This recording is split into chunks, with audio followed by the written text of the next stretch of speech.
Any senator wishes. Thank you. Senator Birmingham? Oh, sorry, I didn't know if you were responding. No, not to that. Okay, so we'll now move to question time, and the first question is to Senator Birmingham. Thank you, President. My question is to the Minister representing the Prime Minister, Senator Wong. I refer to the release of ministerial diaries by the Attorney-General and the Treasurer detailing their first 100 days in office. The Attorney-General, Mr Dreyfus, has said, and I quote, "I'm going to continue to work with colleagues and across the public service on making sure that there is as much transparency as possible about our government information and ministerial diaries." Minister, given the commitment of the Attorney-General to create as much transparency as possible about ministerial diaries, why is the Prime Minister refusing to release his diary, putting him at odds with his own Attorney-General and Treasurer? Thank you, Senator Birmingham. Minister. Thank you. There is obviously a FOI. I assume these are FOI claims, not or requests, not one of the many orders for production that seems to be occurring at the moment. Obviously, every freedom of information request is distinct, has to be considered on its merits, and every minister will have to respond to requests in a manner that is appropriate to those individual circumstances. So I'm not the FOI decision maker, but I know that FOI decision makers obviously will have to make a judgment on the basis of the merits of the application before them. Senator Birmingham, first supplementary. Thanks, President. Minister, does the government have a government policy, regarding the release of ministerial diaries? If so, what is it? Thank you, Senator Birmingham. Minister Wong. Well, the government observes the provisions of the freedom of information legislation, and applications are processed in accordance with that legislation. That is the appropriate way in which these matters should be dealt with. Second supplementary. Thanks, Senator Birmingham. Mr President, is the Minister representing the Prime Minister aware that FOI applications for ministerial diaries remain outstanding for some other ministers, including herself? Will the Minister for Foreign Affairs be releasing her diary and adopting the Attorney-General's approach to transparency, or will she be joining the Prime Minister in thumbing her nose at the Attorney-General? Minister Wong.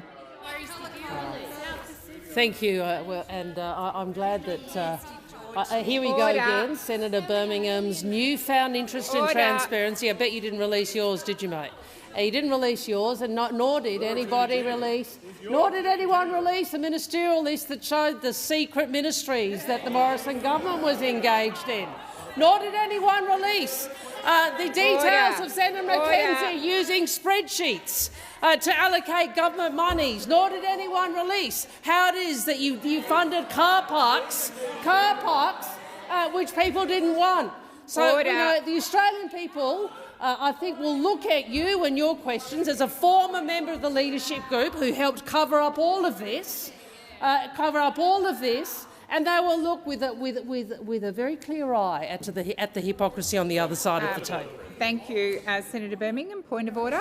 On the question of direct relevance, President, on the question of direct relevance, the Minister has spent 51 seconds talking about the former government to a question about whether or not she would comply with an FOI request for her own diary and just meet the same standards as the Attorney-General, or thumb her nose like the PM has. You've made the point of order. I'll direct the Minister to order.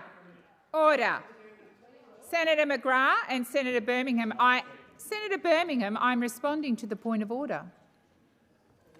Minister, I'll direct you to that part of the question. Thank you. Decisions will be made in accordance with the freedom of information legislation. Yes, thank you. Order. Senator McKenzie, when you've quite finished, I draw to the attention of honourable senators the presence in the chamber and gallery of a parliamentary delegation from Vietnam, and I know they've met many senators and MPs across the parliament. The delegation is led by His Excellency Mr Wong Din Hui, President of the National Assembly. On behalf of all senators, I wish you a warm welcome to Australia and in particular to the Senate. Senator Payman. Thank you, President. My question is to Minister representing the Prime Minister, Senator Wong.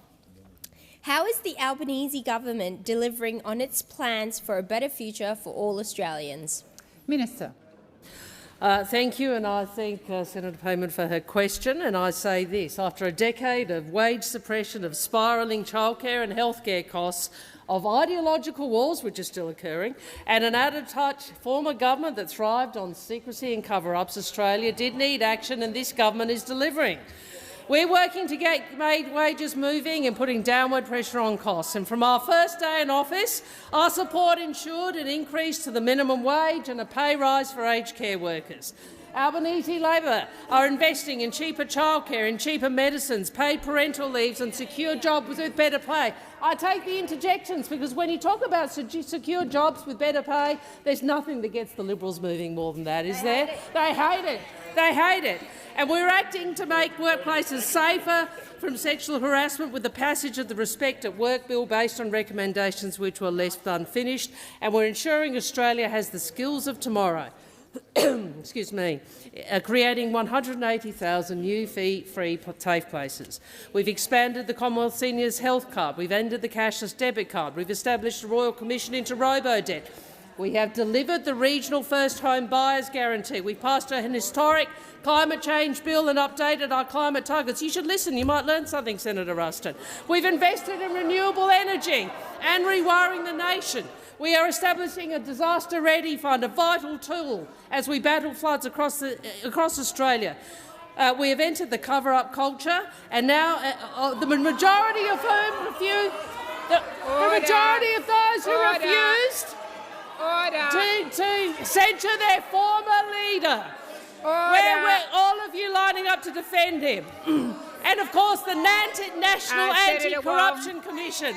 The National Anti-Corruption Commission that you spend years trying to avoid. Years trying to avoid. Senator now Wong, passed resume your under seat. an Albanese Labor government.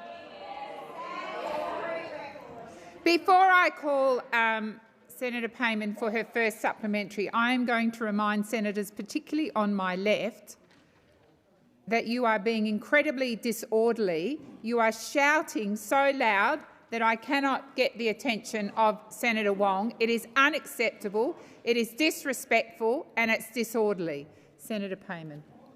Thank you, President. Minister, how is the Albanese government delivering on its plans to help Australians with the cost of living? Minister. Senator McGrath, as one of the key offenders, I have not even called the minister and you've started interjecting again. Minister Wong. Thank you. The Albanese Labor government is addressing the cost of living crisis created under the Liberal and National government with our cost of living plan, cheaper childcare, cheaper medicine, expanding paid parental leave to 6 months, more affordable housing and getting wages moving. You know, these are all things you could have done, but 9 years you didn't do them. We have already secured an increase in the minimum wage and an important pay rise for aged care workers, and our secure jobs, better pay policy will boost wages even further. We on this side understand the impact higher energy prices are having on households and businesses. But, you know, we're actually trying to work on how we support households do that, how we have a response. You know what your response was? Let's hide it. Let's hide it. Let's hide it before the next election. Let's make sure no Australian knows about the hike in fees while we're in government. Let's hide it till after the election. What a disgrace. Senator Payman, second supplementary. Thank you, President. Minister, how is the Albanese government delivering on its plans to make us more influential and stronger in the world? Minister Wong. Thank you to the Senator. And I know this is an area in which she has such a great interest and personal knowledge. And what we saw over the last 9 years is slashing of Australia's development assistance.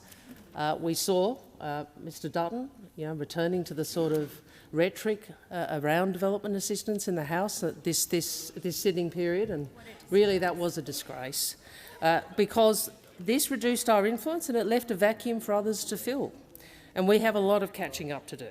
So that is why we are committed to renewing our closest relationships and advancing our interests and values. That's why we're boosting Pacific security and defence, supporting critical infrastructure, expanding Pacific labour mobility, and why we have increased Australia's official development assistance to the Pacific and Southeast Asia, because it is in our national interests. We are rebuilding relationships to ensure Australia is the partner of choice in the region for our security and for the security of our region. Thank you, Minister. Senator Cadell. Thank you, President. My question is to the Minister representing the Prime Minister, Senator Wong. I refer you to yesterday the answers you gave regarding the secret government modelling in a document titled Estimated Impacts of CFPS and Associated Coal Mine Closures, dated October 2020, which details almost 800 job losses in the Hunter Valley alone associated with government policies and the closure of mines. In April this year, the now Prime Minister, when visiting the Hunter Valley mining communities, was quoted by the Newcastle Herald under the heading, "Anthony Albanese guarantees no jobs will be lost on the road to net zero." Can the Minister advise if the Prime Minister stands by his guarantees? Thank you, Senator Cadell. Minister. I thank the Senator for his question, and I did have the opportunity to follow up some of what he asked yesterday overnight, and I'm advised that the closures he in fact talked about were announced under your government. They were announced under your government. So I do find it somewhat passing strange that you try and make political mileage, as you are doing, and you did yesterday, about a closure that was actually flagged under you. Now, that's probably a fact I should have been aware of, and I'm grateful to my colleagues and to the departments for letting me know that, but these are closures that were flagged under the former coalition government. Obviously, we are working with the New South Wales government, which I note has a 50% emissions reduction target by 2030. So I look forward to your criticism of them, if that is in fact the way you want to approach this, to ensure the Hunter and other regions benefit from new jobs and opportunities in clean energy. And one of the differences between those on that side and those on this side of the chamber is that we want to look after workers. We want to look after workers.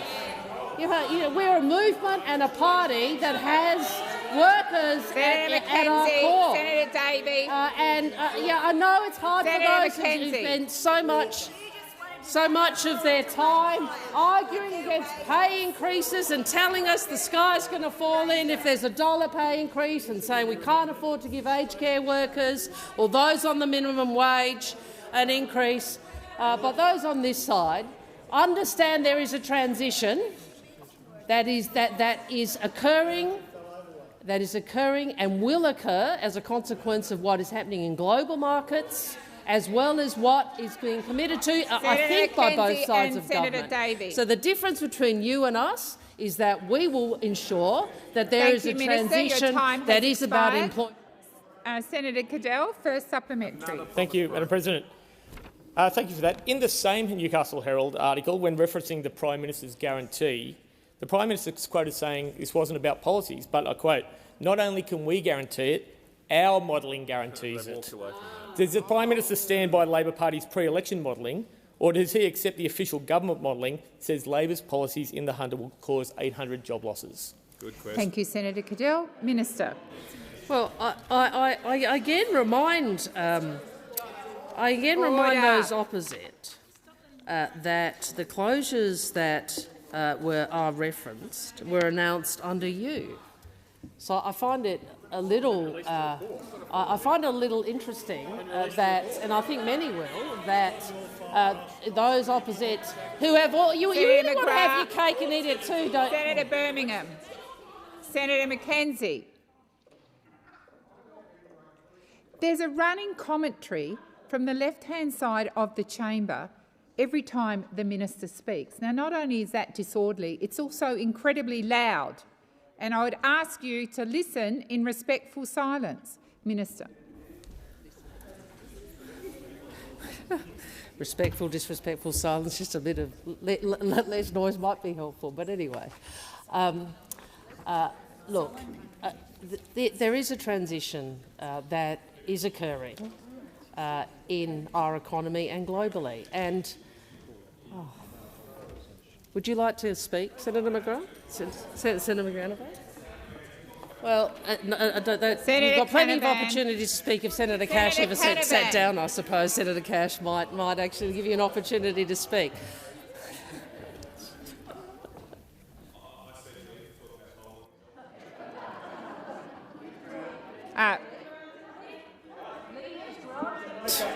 Leave is granted. You use up. Order.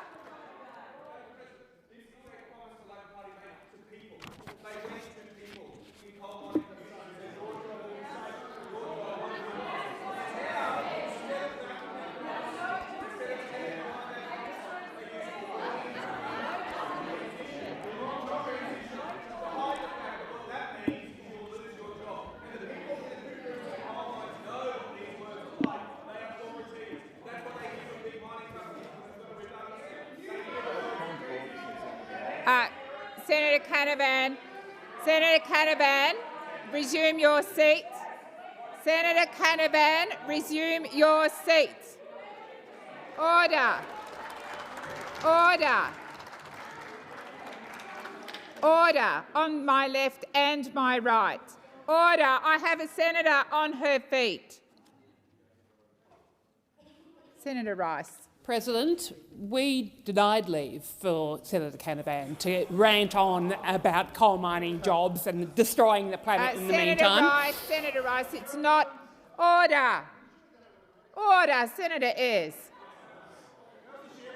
And Senator McGrath.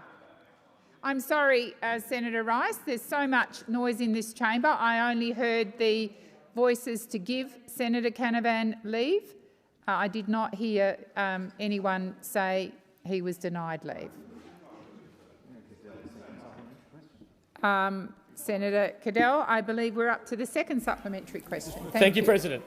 The model that the Prime Minister relied on to make those false promises of job guarantees to the people of Hunter, is that the same modelling the Prime Minister and the government used to promise 97 times before the election that Australians will see a $270 reduction in their power bills? If that is the modelling, how can anyone trust what the government and the Prime Minister says? Thank you, Senator Cadell. Minister, I didn't actually call you before you started. Minister Wong, thank you. Apologies, President. Well, I'd make this point if you want to talk about truthfulness.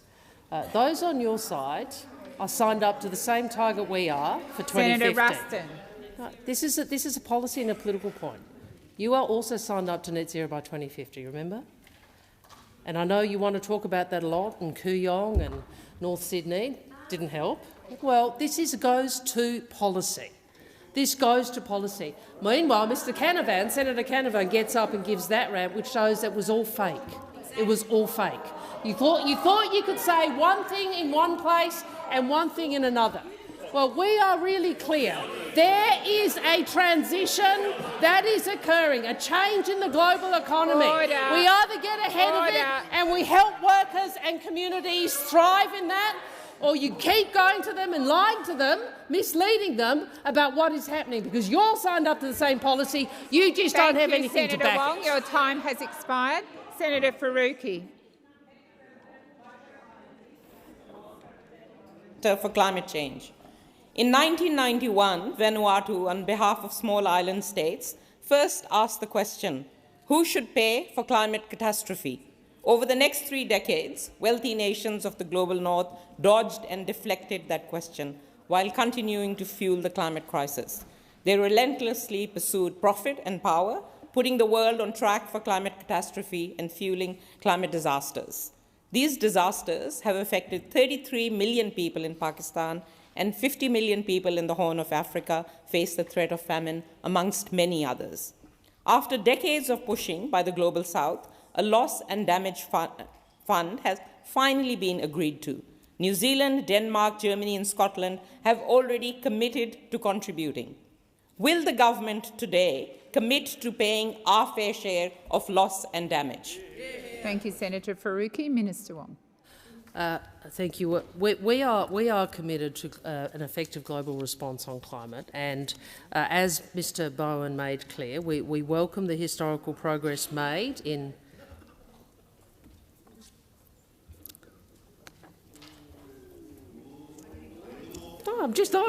if you want to waste your question time, I'm happy for you to do so.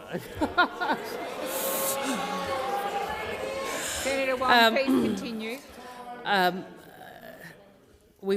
I'll start again. We welcome the historical progress made in agreeing to a new loss and damage fund, and the parties have committed to exploring. Senator Ruston, this is a question from Senator Faruqi. I think the least you could do is listen in silence so that the answer can be heard at that end of the chamber. Minister Wong. Senator McGrath, interjections from you are particularly disorderly. Senator Wong, please continue. We are pleased that the parties have committed to exploring a broad range of ways to provide support to vulnerable countries, including those in the Pacific. We've heard our Pacific family when they've said the region's loss and damage needs are distinct from the adaptation and resilience. And as you know, we are actively working with Pacific partners to consider new climate finance options, including on loss and damage, and to ensure global funding mechanisms work for the Pacific. So there is an engagement, a willingness to discuss, and I would make this point. Because I know the Greens come in here and they want us to do this, but they also want to reduce revenue from other sources, such as well, you know, what do you think happens if we end coal exports? Exactly. What do you think happens if we? I mean, this is, but what I would make this point that the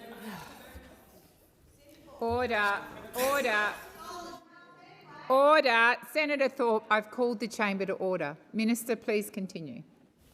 I simply make this point. It would be much better for the country if there was bipartisanship on development assistance. I regret that was lost under those opposite and appears to continue to be lost. Thank you, but Minister. I would invite them to reconsider that. Senator Faruqi, first supplementary. Minister, as you well know, the climate crisis is an existential threat to the Pacific, where communities are facing rising sea levels and extreme storms. The government claims to be listening to the Pacific Islands. Well, the Pacific Islands have waited decades for loss and damage funding that is owed to those nations as a matter of global justice. What will your government do to ensure that a fund is established urgently with no room for backsliding? Thank you, Senator Faruqi. Minister. Well, I'm interested in the motivation, the implication about our motivation in that, because we are motivated genuinely. We are motivated. We had a long discussion yesterday about motivations. Senator McKinn demanded something be withdrawn. I noticed you did put it on social media afterwards anyway, but that's okay. But I would say to Senator Faruqi, the implication that we're not genuine in our engagement with our Pacific neighbours is wrong. We are. Now, that does not mean there is not a lot that we have to work through, and I have been upfront with them. I have said we are a highly emissions-intensive economy.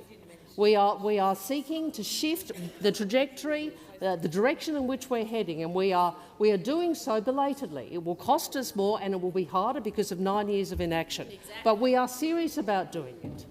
So please, if there was an implication, and perhaps I misheard, that somehow we are not genuine in how we engage with the Pacific, and because we understand the nature of the threat. Thank you, Minister. Your time has expired. Senator Faruqi, second supplementary. The Climate Change Minister tabled his climate change statement earlier today, but failed to even mention the elephant in the room, the impact of new coal and gas on Australia's climate targets. And yet the latest greenhouse inventory, also released today, shows emissions from gas are increasing. Does the government acknowledge that burning coal and gas is causing and fueling the climate crisis? And why won't it rule out opening new coal and gas projects? Thank you, Minister. Well, I've answered this question many times. Excuse me. I understand this is the political campaign that the Greens party wishes to run between now and the next election. If I may say, that's a decision for you. But actually, the policy challenges are far greater. So you can have a mantra around that, but actually, what we need to do is transition an economy which is not only emissions intensive domestically, but is reliant on high emissions intensity industries for much of our export revenue.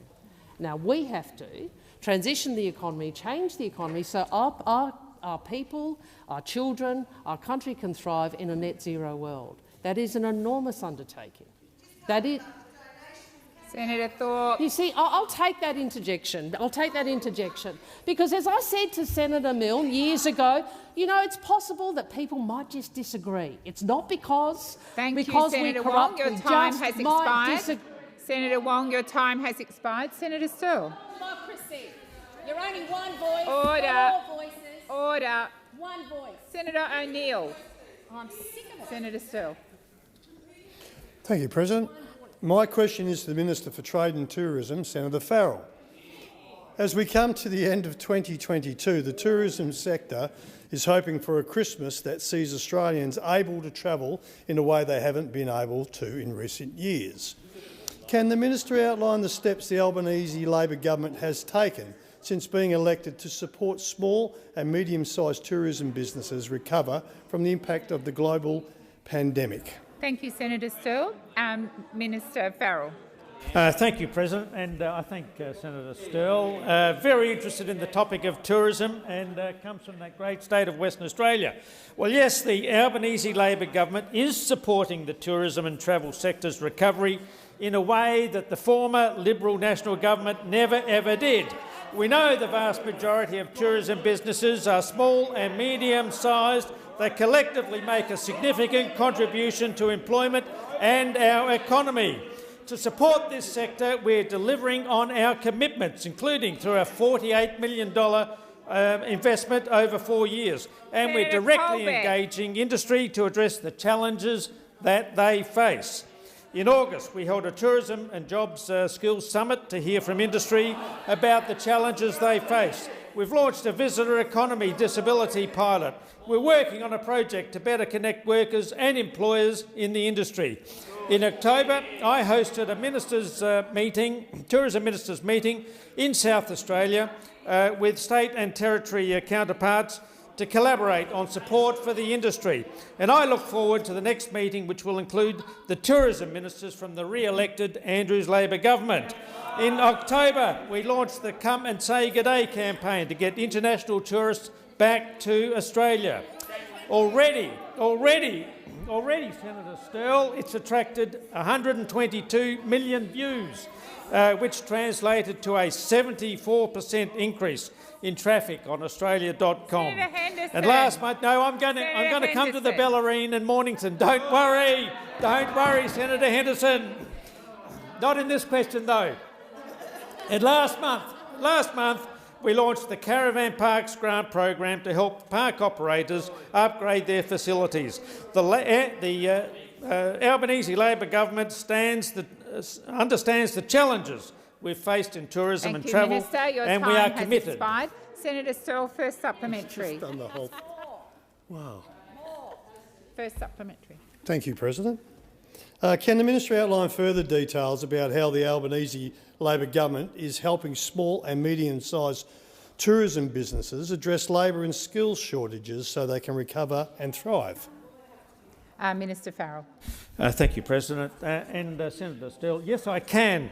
In August, we held a Tourism, Jobs and Skills Summit to hear directly from industry about labour and skills challenges. You never held one. In September, we announced a $3.3 million to establish a visitor economy disability pilot to help people living with disability secure sustainable jobs in the tourism industry. The pilot will address barriers identified by small and medium tourism businesses in recruiting, retraining and progressing staff with disabilities. We are working with the industry on a project to provide a one-stop shop for showcasing career pathways, connecting employers with prospective workers and providing workers with information on jobs and upskilling opportunities. We want to see tourism workers return to this sector after they were forced to look and find work elsewhere under the previous Liberal National Government. Your time has expired. Senator Sterle, second supplementary. I do, thank you, President. Now, Minister, in your earlier answer you touched on the Caravan Parks grant program to support businesses to improve their caravan parks. Can the Ministry outline how park operators, whether on the Mornington or Bellarine Peninsula or in tropical North Queensland, or more importantly outback WA, will benefit from this program? Minister. Thank you, President. And yes, I can outline that, Senator Sterle, and thank you for your great interest in this topic. The Albanese Labor Government is committed to supporting tourism businesses, including caravan park operators, to recover, grow and thrive. And, President, I know that Senator Sterle and potentially even Senator Henderson would be pleased to hear that applications are currently not just open for caravan parks across the Mornington and Bellarine Peninsulas. Applications will not just be open in tropical far north Queensland or outback Western Australia. Grants are open for park operators all the way across Australia. And I can assure you that there will be no colour-coded spreadsheets from this government.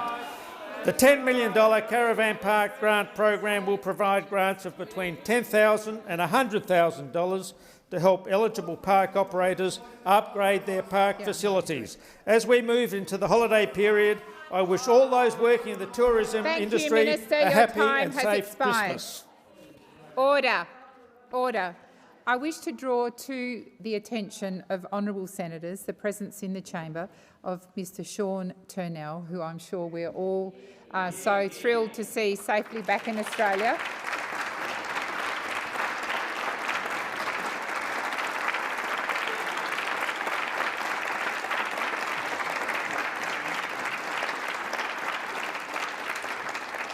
And of course, we also welcome his wife, Dr Havu, who we know fought long and hard for his release.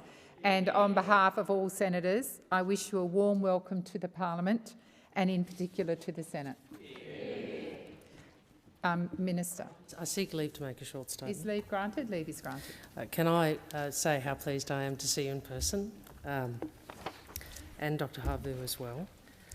I know I speak for all Australians when I say we're so pleased to have you back here in Australia with us, and so pleased that you have been reunited with her after 21 months of unjust detention. And I would say to you, we know no one should have had to endure what you did, and that you've emerged from such an awful experience with your humanity and humour intact is truly remarkable.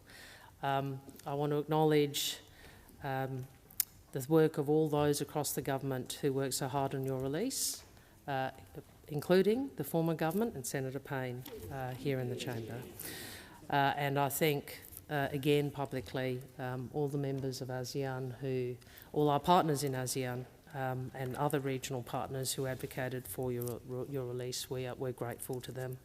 But most of all today, welcome to the Senate, to both you, Professor Turnell, and also to Havu. As I said, I've spoken to both of you, but it's lovely to see you in person. Thank you. Senator Birmingham. Thanks, President. Seek leave to make a short statement. Leave is granted. Senator Birmingham. Thanks, President. I thank the Senate and Professor Sean Turnell, Dr Havu. We also warmly welcome you, Professor Turnell, back to Australia, safe and sound. We thank you for the way in which you have always conducted yourselves, each of you, particularly noting that your engagement in Myanmar was one to help uplift others, to deliver for others, and that the price you paid was an immense one.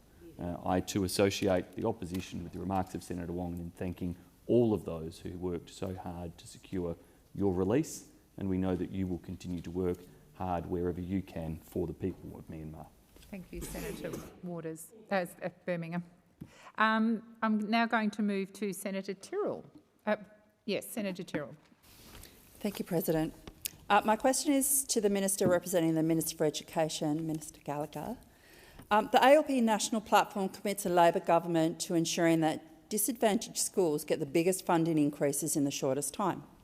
Does this government stand by that promise? Minister. Thank you, President. I thank Senator Tyrrell for the question and for her advocacy on behalf of children, and particularly those from disadvantaged backgrounds who require for assistance and support through their schooling years. Yes, the answer to the question is yes. The Labor Party has clearly, through our platform, outlined our position on education. We are the party that introduced needs-based funding in recognition of students coming from disadvantaged backgrounds, whether that be where they lived, whether they had learning disabilities, whether they came from non-English speaking backgrounds, First Nations children, the recognition that in certain schools that the resourcing of those schools need to accommodate student populations. So we have a long and proud history of that, and I know that Minister Clare is working very hard in terms of the next round of negotiations with states and territories about how to best meet the commitments we've had outlined in our platform, but the position that the government has taken around ensuring that the education system, mindful of the fact that the states and territories have a significant role here, and the independent and Catholic sectors also educate large numbers of children and young people, that we do recognise disadvantage and try to structure our funding accordingly. But I also know from my previous role that education funding is a very contested issue about how the resourcing is applied. It's not easy, it's not straightforward, but we remain deeply committed to ensuring that every child, regardless of where they live, where they come from, what their parents' incomes are, get access to the best education possible in this country. Thank you, Minister. Senator Tyrrell, first supplementary. Thank you. Independent special assistance schools are a special stream of schooling that exists to provide education to the most socially and economically disadvantaged children in Australia. Your government's 2023 changes to funding calculations will see their budgets cut. They're not getting the biggest funding increase in the shortest time, they're getting funding cut right now. How is that not a broken promise? Thank you, Senator Tyrrell. Minister. Thank you, and I have seen the reports about the situation in Tasmania, Senator Tyrrell, and I understand that the Jackie Lambie Network, or you and Senator Lambie, have raised concerns about what is happening under this funding model and how those decisions are flowing onto schools. I also know that you've met with the Minister for Education regarding the issue, and that the advocacy on behalf of the Jackie Lambie Network on behalf of those schools in Tasmania, or in particular school. As I understand, the Minister told the Senator that this is a scheme created under the former government. However, when it was brought to his attention about the impacts of that scheme and how they were flowing through to schools, he did ask the Department of Education to work towards resolving the issue, that this work is happening and he is working with some urgency. Thank you, Minister. Senator Tyrrell, second supplementary. Thank you.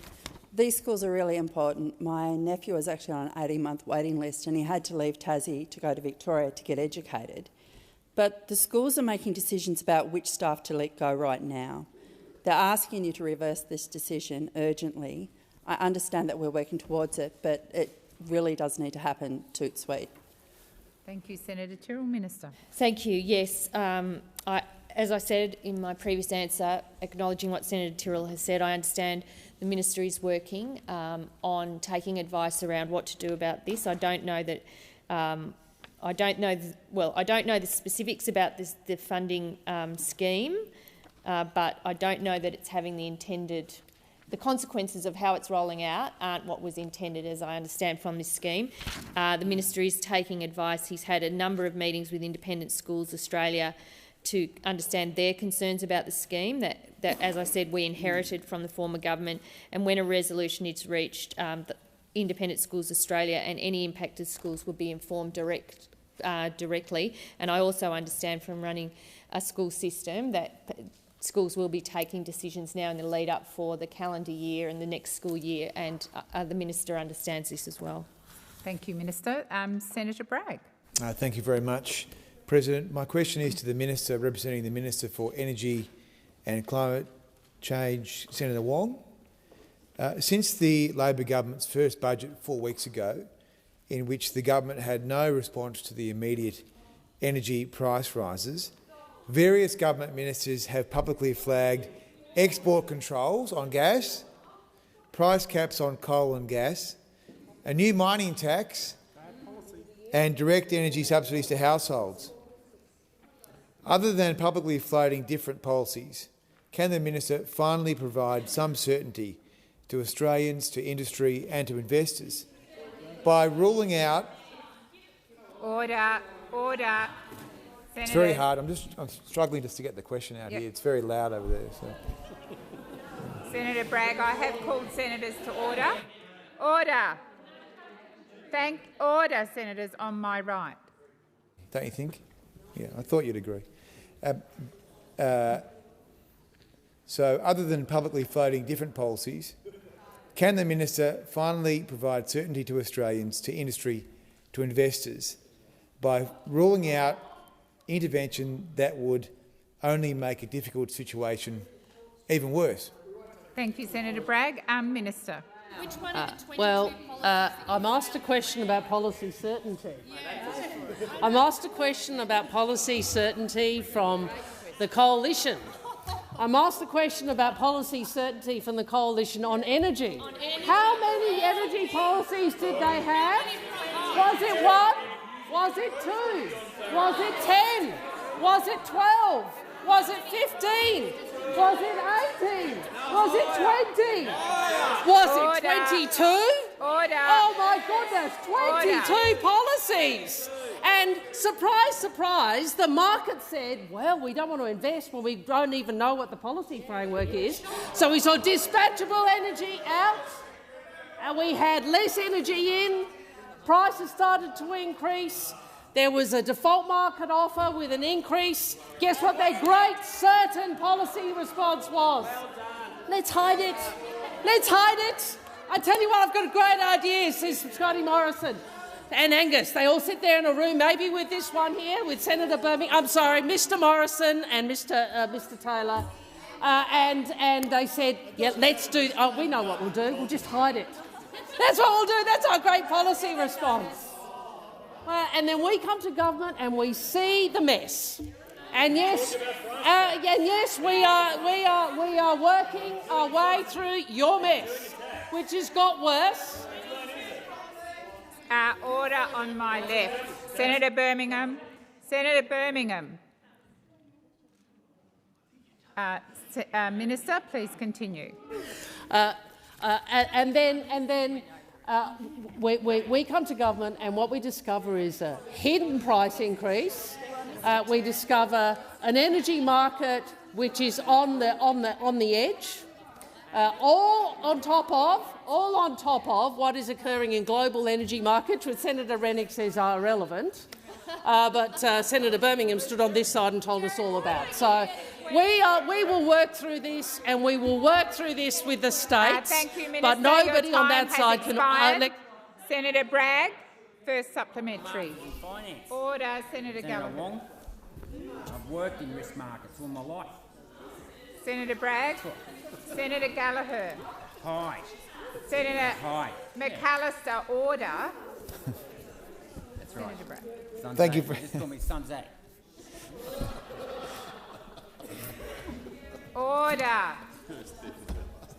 Senator Bragg. Thank you very much. The Queensland, New South Wales and South Australian governments have all expressed opposition to price caps on energy. Will the government rule out price caps that just risk deterring energy investment and exacerbating the current shortages for many years to come? Thank you. Senator Bragg. Minister. Unlike those opposite, we do understand the importance of policy certainty, and we do understand the importance of working with the states. And as the Prime Minister said, I think last night on 7:30. We will work through these issues, including with the states and obviously the National Cabinet. Order. Order from everyone. Minister, please continue. Thank you. Senator Mackenzie, I've just called the chamber to order and you just continue calling out. Minister, please continue. Thank you. And we will work through this issue with the states, and of course, it is a difficult issue. We don't shy away from that. We are dealing with a legacy problem, or we're dealing with a global markets problem. And what I would say, Senator Bragg, if more on your side understood some of those policy issues, I suspect the country would not be in the position it is. Senator Bragg, second supplement. Thank you very much. This week at Senate estimates, both the Treasury Secretary and the Governor of the Reserve Bank said that Australia needs more gas. Why did the government cut supply-side policies in its budget? And can you name one government policy that aims to increase the production of Australian gas? Thank you, Senator Bragg. Minister. I'm not sure to what. I'm not sure to what the minister is referring. Sorry, the senator is referring, Order. Order. The minister has the right to be heard in silence. Please continue, Minister. I gave you a promotion. See, I must like you, Senator Bragg.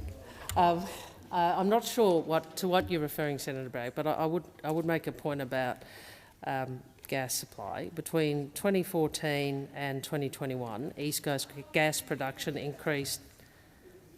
Wow. Order. Oh, it's always someone else. Senator Van, order.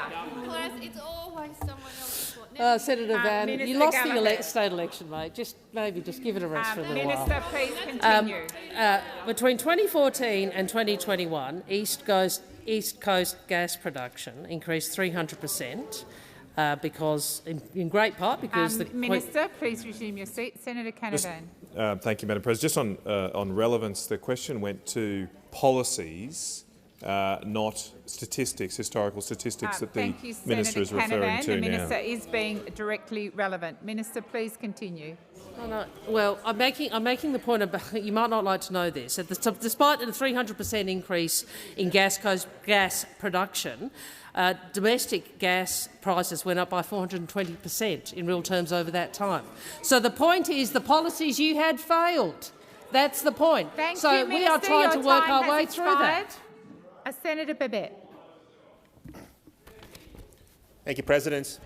My question is to the Minister representing the Health Minister, Senator Gallagher. The recent release of Australian Bureau of Statistics provisional mortality data for our nation shows all-cause mortality to the end of August is currently a staggering 18,671, or 17% higher than the historical average. Now, a report which appeared in the Lancet Medical Journal also shows that Europe is facing an increase in cancer diagnosis after an estimated 1 million cases of cancer went unfound due to the COVID lockdowns and other draconian measures. Can the Minister advise what we are doing here in Australia to make up for the many thousands of likely missed cancer diagnoses over the last 2 years? Thank you, Senator Babet. Minister.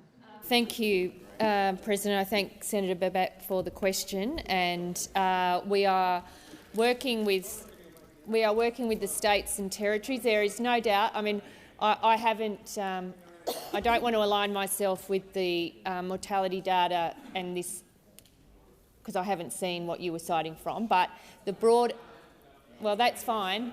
I'm not questioning it. I'm saying I haven't seen it. So my answer is in relation directly to the question, not the preamble. So the question was, what are we doing? There is no doubt that our health services over the last 2 years were significantly affected by the pandemic. So services that would normally be provided through hospitals, people going to GPs, people actually even seeking health treatment because they had a concern, significantly changed during the pandemic.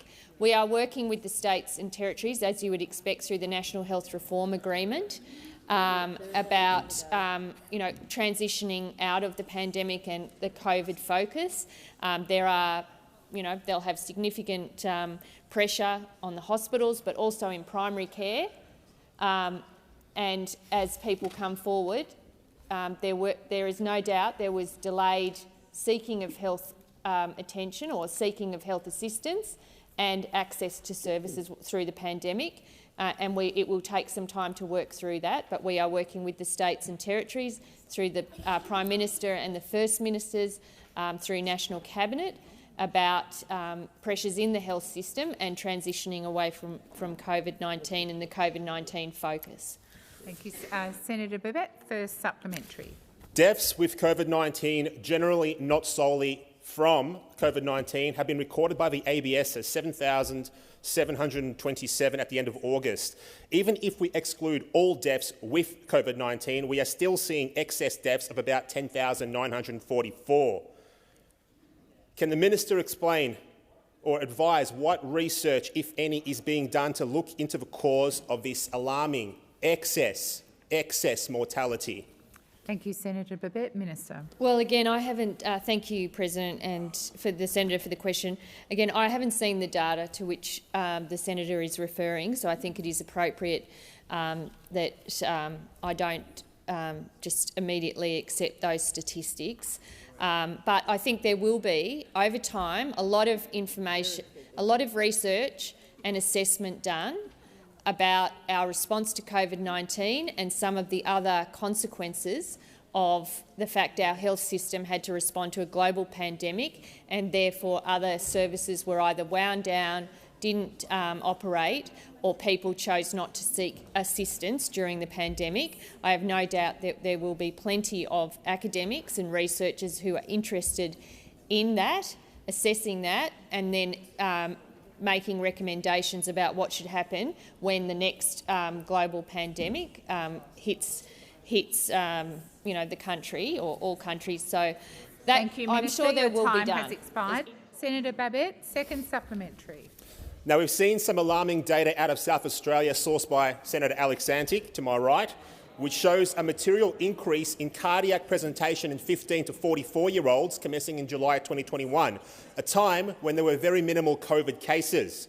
What is the minister doing to investigate the underlying cause of the spike in heart-related issues? Does the government still assert that the mRNA injections are still safe and effective?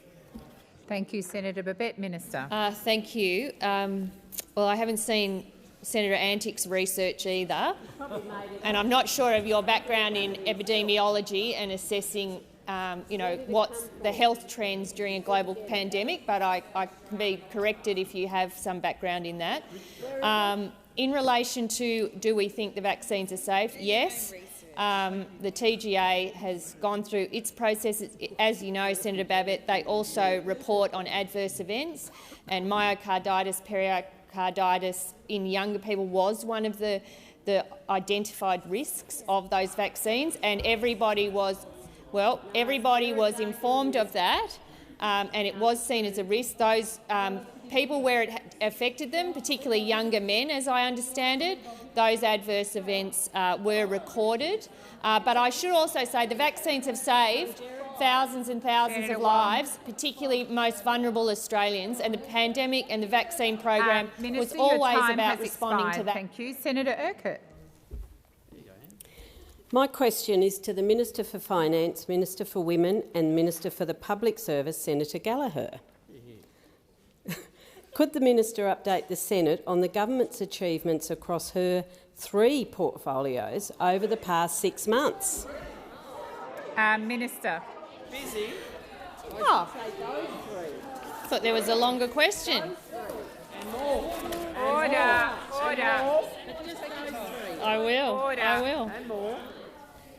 Thank you very much, Senator Urquhart. Can I thank you for your interest in my 3 portfolios and for the question? It has certainly been a very busy time since the Albanese government was elected 6 months ago, and we've spent every single day focused on implementing our plan for a better economy, better budget and better future.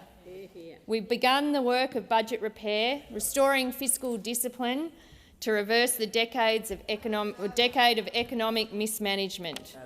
In October, we delivered a responsible budget that is right for the times and readies us for the future. It puts to an end the record rorts and waste that riddled the budgets under those opposite.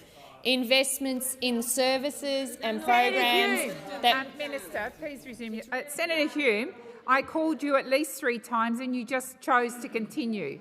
That is incredibly disrespectful.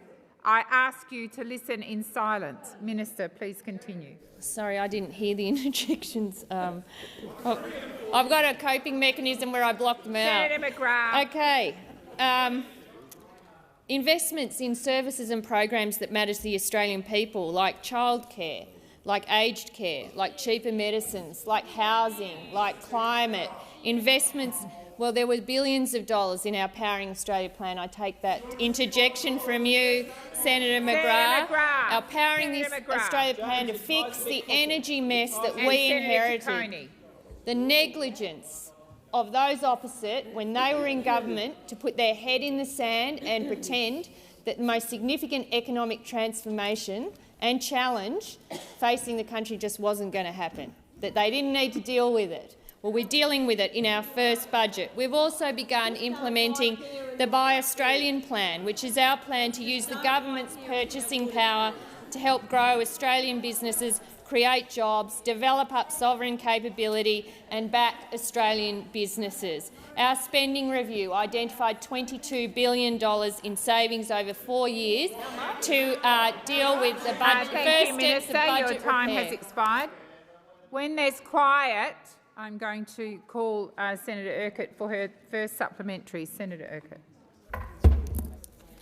Can the minister provide further information about how the government has begun meaningful reform to shift the dial on gender equality and reduce the barriers faced by women in this country? Minister. Thank you, President, and I thank Senator Urquhart for the question. As Minister for Women, I'm very proud to say that gender equality has been at the core of this government from day one, because gender equality is a core Labor value. I don't need to convince my colleagues, men or women, that we needed to get moving on gender equality. We just get on with it.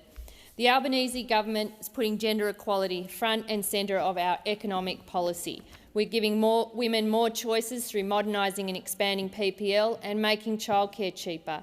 We released the National Plan to End Violence Against Women and Children under the leadership— well, it was a very different plan, Senator Ruston, by the time it got signed off, let me tell you that, by the time the states and territories signed up to it. We've got our housing agenda. We're implementing respect at work recommendations, including a positive duty for workplaces to prevent sexual harassment, and we're beginning work on the National Strategy for Gender Equality, guided by the Women's Economic Equality Task Force, and there is much more to do. Your time has expired. Senator Urquhart, second supplementary. Thank you, Senator Gallagher. Thank you, President. Can the minister provide further information about how the government has begun making the institution of the Australian Public Service stronger, more enduring and more aligned to the community that we are all here to serve? Minister. Thank you very much, President. I thank Senator Urquhart for the question again. Our government is building a stronger public service to better serve all Australians. We abolished the Liberal and National Party's arbitrary and damaging staffing cap that diminished the capability and capacity of the public service and led to an excessive and reflective reliance on wasteful external labour. We are reinvesting in the NDIA, in Services Australia and the Department of Veterans Affairs to improve service delivery for Australians. We've appointed a dedicated Secretary for Public Sector Reform to deliver on our agenda and have commenced an audit of employment to improve job security and save taxpayers' money. We have also restored the ability of workers and their representatives to bargain in good faith and be consulted. What about that? How radical is that? And I want to take this opportunity to thank the 160,000 public servants who have worked so hard to support the government deliver on our commitments to the Australian people. Thank you, Minister. Your time has expired. Senator O'Sullivan. Thank you very much, President. My question is to the Minister representing the Prime Minister, Senator Wong. Prior to the election, Prime Minister Albanese said to all Australians, "I'll say this very clearly, they will be better off under a Labor government." He promised that a Labor government will see electricity prices fall from the current levels by $275 for households by 2025. But isn't it true that, according to your own budget, this December, Aussies will have to pay 50% more just to run the aircon, pump the pool and turn on the Christmas lights? Thank you, Senator O'Sullivan. Minister Wong. Take no responsibility. Well, it is the case. Sorry, did you call me? No, I called you. Sorry. I did call you. Oh, I'm sorry. Senators, interjections across the chamber are particularly disorderly. Minister, please continue. It is the case that Australians are battling higher energy prices, and we know why that is. We know what we inherited, and we know where global markets are. Well, I think you perfected the art of "I don't hold a hose, mate." I'll take the interjection from Senator Ruston. She says, she says, don't take responsibility. I mean, we've got your people in the House voting against the censure motion for the Prime Minister, the former Prime Minister, who made an art form of never taking responsibility for everything. So let's be clear about who has been prepared to be upfront with the Australian people, who is clear that we have an energy, we have a significant a problem in our energy markets that the government is working through, which is as a consequence of nearly a decade of inaction and denial of 22 failed energy policies and what is occurring globally. Now, I know those opposite don't like to be reminded of this, but the reality is renewables are the cheapest form of power. Oh, you see, this is if you ever wanted an example of why energy markets are where they are, it's because you are still locked into an ideological battle, the vortex of inaction, because of the fight between the Jared Rennicks and the Andrew Braggs. Senator Wong, please resume your seat. Order once again on my left. Please continue, Minister. The ideological vortex Please sit down. Senator Rennick, I have just called the chamber to order, and the minute the minister is back on her feet, you are interjecting. It is disorderly. Minister, please continue. Well, I'm actually happy to take Senator Rennick's interjections, because I think what it demonstrates is, and so does the result in Victoria and the result of all of those seats, which were traditional Liberal heartland seats, that your ideological fight internally has put you out of touch with the market and where most Australians are. That is the hard reality. Your time has expired. Senator O'Sullivan, first supplementary. Thank you, President. In the coming weeks, Australians will be heading back home to their families and then off to a well-deserved break. Some will be at the beach and some will head to the regions. Isn't it true that they'll be paying more for their plane tickets, more for their bus tickets, and then more for their snacks at the survey, and your government has no plans to fix it? Minister. So what we are saying is this. We are investing $24 billion to fix transmission and speed up renewable energy. We have heads of agreement with East Coast LNG exporters to deliver more gas in 2023. The budget had a package to give the regulators... Minister, please resume. Senator O'Sullivan. Point of order on relevance. My question went to cost of living. Yep, and I believe the minister is being relevant to that. Senator O'Sullivan, Minister. I'd have something to do with this. Budget had a $67 million package to give regulators, including the ACCC, the AER and AEMO, more powers to monitor gas supply and take action.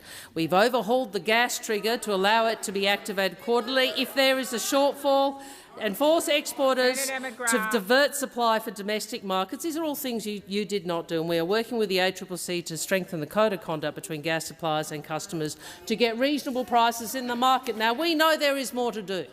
But unlike you, we are not engaged in an internal ideological fight between people like you who might have a rational position and Senator Rennick, who continues to argue a position that reminds me of the Flintstones. Your time has expired. Order. Senator O'Sullivan. Order. You haven't got a clue because you haven't got any. Order, senators on both sides. Senator O'Sullivan. Thank you, President. Very soon, Australians will be gathered around the table for Christmas lunch.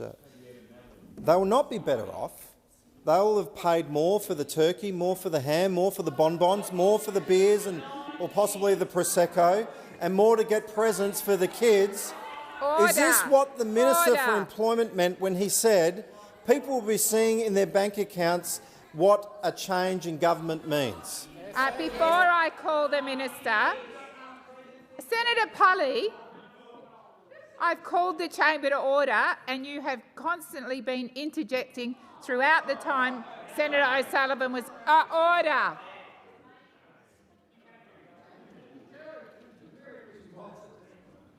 Minister. Well, unlike the good senator, I don't operate under the delusion that people around the Christmas lunch table are going to be thinking about politics. But anyway, what I would say this, if they did, what they would know is that there is a party that has consistently supported lower wage rises, lower wages, for nearly a decade. That there is a party that has proudly supported low wages as a deliberate design feature of the Australian economy. There's a party who opposed a $1 an hour increase to the minimum wage, a party who opposed wage increases for aged care workers and early childhood educators. Minister Wong.